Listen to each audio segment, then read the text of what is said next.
Assalamualaikum warahmatullahi wabarakatuh. Waalaikumsalam warahmatullahi wabarakatuh. Saya Tri Rahayu, warga Tangsel, Pak, Pondok Aren.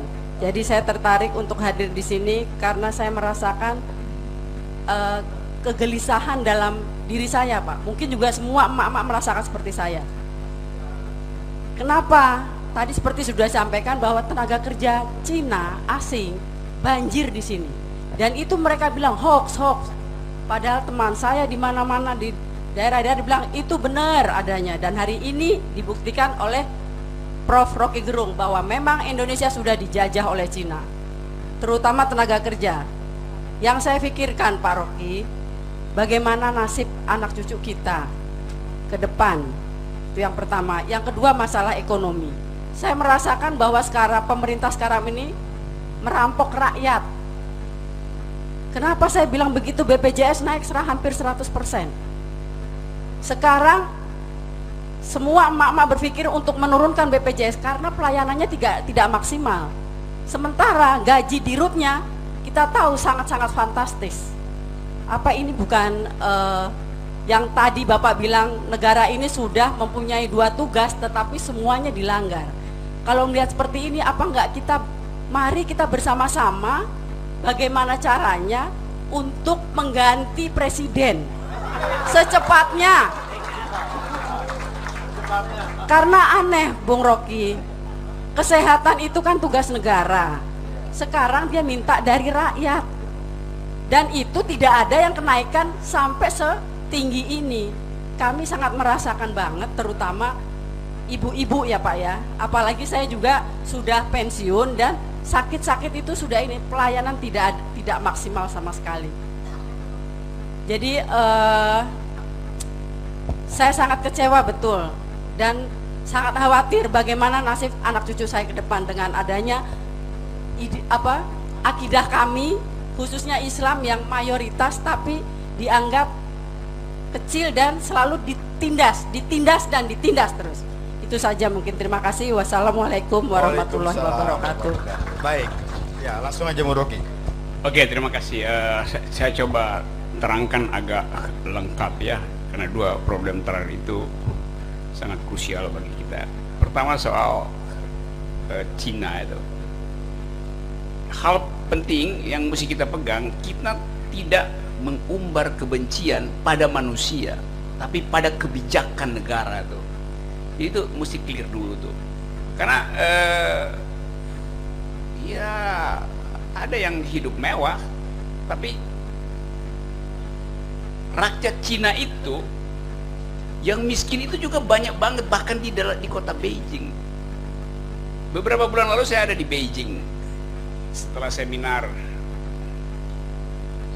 dari Tianjin, saya pindah ke Beijing, saya bikin riset kecil gitu. Kalau Anda pergi ke Beijing, ada namanya lapangan Tiananmen, di depannya ada istana raja itu, istana kaisar tuh.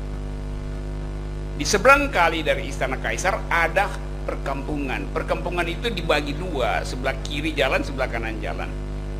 Kalau Anda cuma jalan di situ, Anda tahu itu perumahan mewah dua-duanya, yang kiri maupun kanan, karena temboknya tinggi dan mewah sekali. Tapi saya mencurigai. Lalu saya berupaya untuk cari tahu ada yang nggak benar di situ, karena saya lihat kok yang ini penuh dengan, sebelah kanan itu penuh dengan meteran listrik, yang sebelah kiri enggak. Akhirnya saya coba bujuk seorang rakyat Beijing di situ. Dia buka sedikit pintunya, dia dagangin diam-diam aqua begini ya nih, karena dilarang berdagang, dia dagang. Saya pikir kok dia berdagang, kan itu rumah mewah. Akhirnya waktu dia buka, saya intip, itu di dalam itu berantakan dan lebih buruk dari apa yang digusur sama Ahok tuh di Priok dan Bukit Duri itu. Jadi kemiskinan juga disembunyikan oleh pemerintah Cina. Pemerintah otoriter selalu menyembunyikan kemiskinan. Ada tiang di situ, saya tanya, ini nanti tiangnya akan diperbaiki itu. Tapi cara memperbaiki cuma dibungkus, bukan diganti, dibungkus semen seolah-olah diperbaiki, padahal itu keropos. Jadi kemiskinan itu luar biasa juga di kota Beijing. Jadi kita jangan berpikir bahwa kemewahan itu identik dengan satu etnis. Kita mesti lihat strata sosialnya. Itu poin saya. Nah, yang sebelah kiri nggak begitu. Itu betul-betul mewah di dalamnya. Yang ini berkumuh di dalamnya. Temboknya sama, jadi disembunyikan. Bagaimana cara tahunya? Anda lihat aja, kalau ada ruangan segini, mungkin 6 kali 6, itu bisa ada 4 sampai 6 meteran listrik. Artinya di ruangan itu ada 6 keluarga berhimpit-himpitan dan kumuh. Jadi saya mau terangkan bahwa jangan sampai rasisme itu kita idap, karena bangsa ini punya pengalaman buruk dengan rasisme.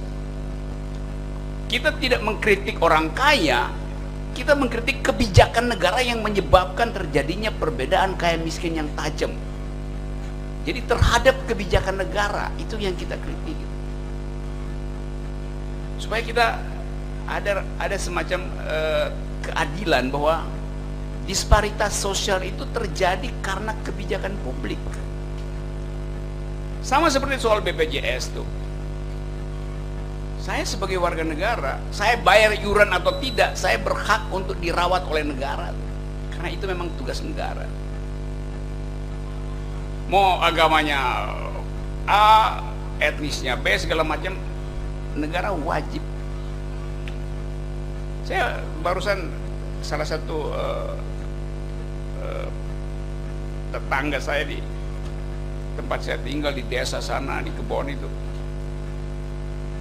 bapaknya itu sakit parah, masuk rumah sakit, dijamin oleh BPJS memang. Tetapi keluarganya, dia ini adalah pencari nafkah. Waktu dia masuk rumah sakit 3 bulan, memang sembuh, dibayar BPJS.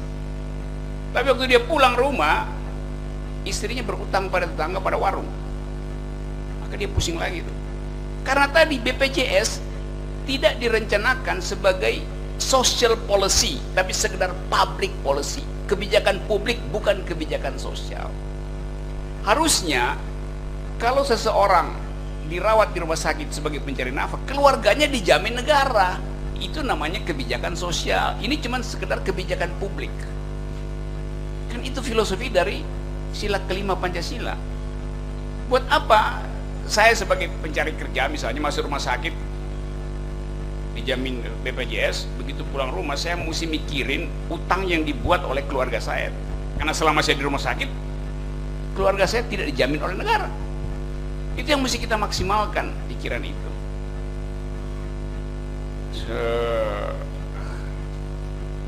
Hal-hal semacam ini yang mendasar, yang ingin saya fokuskan supaya kita tidak membenci orang tapi membenci kebijakan yang dibuat. Itu soal. Nah, sekarang kebencian itu ada di mana-mana dan itu yang bakal memporak-porandakan kita. Satu waktu kita akan menyesal pernah membenci orang, lalu terjadi kerusuhan sosial, dan kita juga akan tanggung akibatnya tuh. Karena sejarah akan mencatat bahwa kita pernah membuat kekerasan pada orang.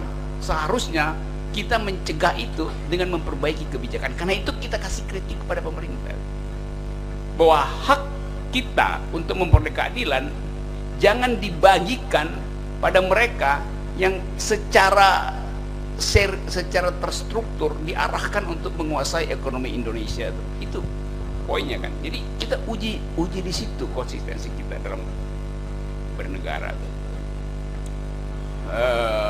Itu poin tentang justice itu. Ya memang tadi Ibu benar bahwa BPJS dinaikkan, nggak mampu bayar, maka semua orang minta turun kelas 3 tuh. Yang kelas 2 turun ke kelas 3, kelas 1 ke kelas 2. Akibatnya numpuk di kelas 3 kan.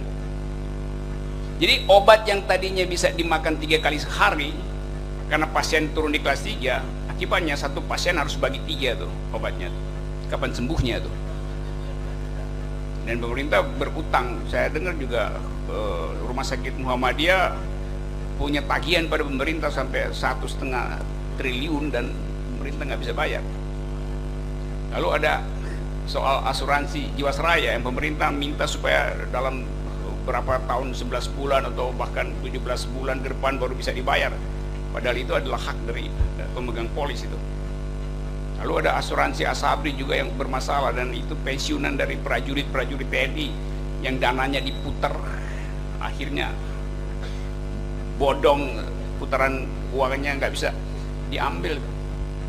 Lalu semua cari bagaimana cara menyelesaikan soal asuransi. Oke, dibikin semacam holding, nanti akan saling membail out.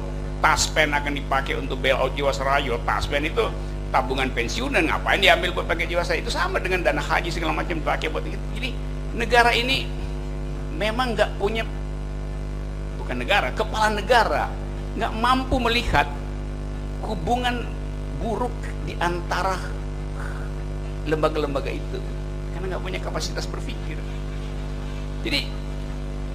Jadi itu ada hak publik untuk mengevaluasi pemerintah sebelum 5 tahun. Ya udah, harus kita evaluasi. Karena fakta-fakta tadi, BPJS, soal asuransi kesehatan, soal keadilan, pembagian kerja yang tidak adil. Jadi semua itu numpuk di kepala kita hari ini. Dan gak ada partai politik yang mengucapkan jalan keluar alternatif. Ini soalnya. Bayangkan misalnya kalau Pak Prabowo, Gerindra, PKS, Demokrat ada di dalam barisan oposisi, maka dengan mudah mereka mengatakan ini alternatif kami, karena itu rakyat akan pergi pada alternatif. Kalau nggak ada alternatif, terjadi social unrest, ya rakyat ngamuk ya biasa aja.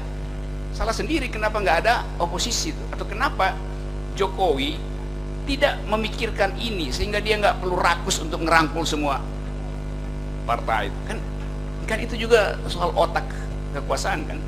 Jadi membayangkan bahwa kalau pemerintah tidak mampu mengendalikan keadaan dan tidak punya alternatif, nggak usah khawatir, ada oposisi yang akan menampung keresahan itu. Sekarang nggak ada oposisi, maka rakyat akan tadi saling membenci, mengucapkan kemarahan secara etnis, secara ras ini. Jadi keadaan ini yang saya anggap sebagai ada turbulen, ada goncangan besar yang pilotnya nggak pernah ngerti navigasi, nggak pernah tahu peralatan darurat di pesawat, dan kita ada di pesawat yang ada di dalam keadaan turbulen setiap hari. Jadi sekali lagi kita mulai membiasakan untuk tiba-tiba mengalami kejutan di dalam kehidupan ekonomi politik, dan terutama karena tadi persaingan global, krisis di Timur Tengah pasti akan berlanjut. Dan biasa bahwa dunia itu selalu perlu keseimbangan baru, sehingga yang dulu disebut sebagai perang dingin udah selesai, nggak ada akibatnya. Karena dulu dalam era perang dingin kan Rusia mengakumulasi senjata perang untuk menghadapi Amerika, Amerika menghadapi Rusia menumpuk senjata perang. Akibatnya ketika krisis ekonomi di Rusia terjadi, seluruh senjata Rusia itu langsung jadi barang bekas. Seluruh senjata Amerika yang dimaksudkan untuk menghancurkan Rusia akhirnya dipakai untuk berperang dengan Taliban di Afghanistan, yang di luar rencana sebetulnya. Nggak terjadi penyelesaian konflik karena Rusia keburu bangkrut secara ekonomi, hancur. Tapi ketegangan itu berlanjut terus karena dunia selalu ingin ada polar. Itu udah semacam tradisi di dalam politik bahwa kehidupan yang stabil justru kalau ada polarisasi. Kalau ada tanpa polarisasi, industri nggak maju.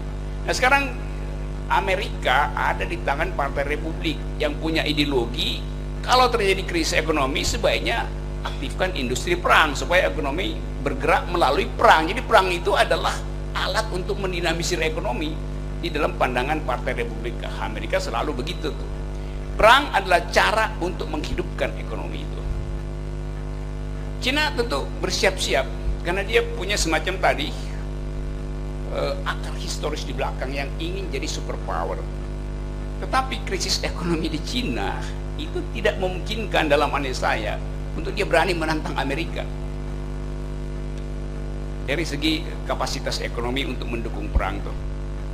Jadi sekali lagi keadaan Indonesia hari ini akan terkait dengan persaingan baru di Timur Tengah, dan Cina mungkin ya dia akan memilih untuk sementara mungkin mendiamkan Amerika berperang dengan Iran sambil memata-matai seberapa banyak kemampuan Amerika untuk bayar anggaran perang, mungkin Amerika akan minta Arab Saudi untuk membiayai perangnya dengan Iran segala macam. Itu yang kita tunggu sekarang. Tapi Cina tetap bersiap untuk jadi pemain hegemoni di kawasan Asia Tenggara. Karena itu dia bangun infrastruktur perang di situ, segala macam, penguasaan pelabuhan. Jadi persiapan perang pasti akan terjadi. Nah, dalam keadaan ada persiapan perang, ada superpower Amerika dan junior superpower Cina dan potensial pengganggu Amerika yaitu Iran. Dalam keadaan itu Indonesia akan diseret karena krisis global nanti. Jadi pelemahan dunia itu akan lebih cepat. Kalau dia lebih cepat berlangsung, berarti pelemahan Indonesia juga cepat berlangsung. Nah, itu yang saya bayangkan. Orang selalu bilang NKRI harga mati. Itu yang saya selalu persoalkan. Matinya di harga berapa gitu kan. Kalau terjadi perang, misalnya konflik berkelanjutan di Natuna, Cina Selatan, maka Indonesia itu 14 jam langsung berhenti karena kita import semua bahan itu melewati Cina Selatan. Berapa banyak rahim ibu-ibu, emak-emak yang akan mengalami infeksi karena antibiotik tidak bisa lagi kita sediakan karena ada perang di Cina Selatan misalnya. Berapa banyak mahasiswa yang nggak bisa makan Indomie karena bawang putih masih diimpor dari Amerika. Berapa banyak pesawat terbang kita yang nganggur karena spare part masih dari Amerika. Ya kita bisa bilang kita punya tank segala macam, kita punya pesawat perang, kita punya mortir, iya, tapi spare partnya masih kita impor. Dan itu artinya kalau terjadi perang kita diembargo pada spare part, maka 14 jam kita habis peluru. Karena skrup tank itu tetap mesti minta izin dari Amerika untuk memperbaiki. Kita nggak bisa ganti skrup tank itu dengan skrup SMK, nggak bisa. Jadi sekali lagi ada nasionalisme, tapi kita mesti ukur daya tahan kita sebagai bangsa. Nah, di atas segala-galanya saya ingin agar supaya tradisi semacam ini kita lakukan dimanapun, bahwa kita warga negara boleh melakukan kuliah umum untuk bahkan mengkritik dan mempersoalkan kebijakan negara. Karena tugas warga negara adalah menghasilkan ulang akal sehat yang pernah ditanamkan oleh pendiri bangsa. Saya kira itu poinnya, dan dari Ciledug kita terbitkan matahari dan tidak akan terbenam lagi sampai 2024. Oh, oke.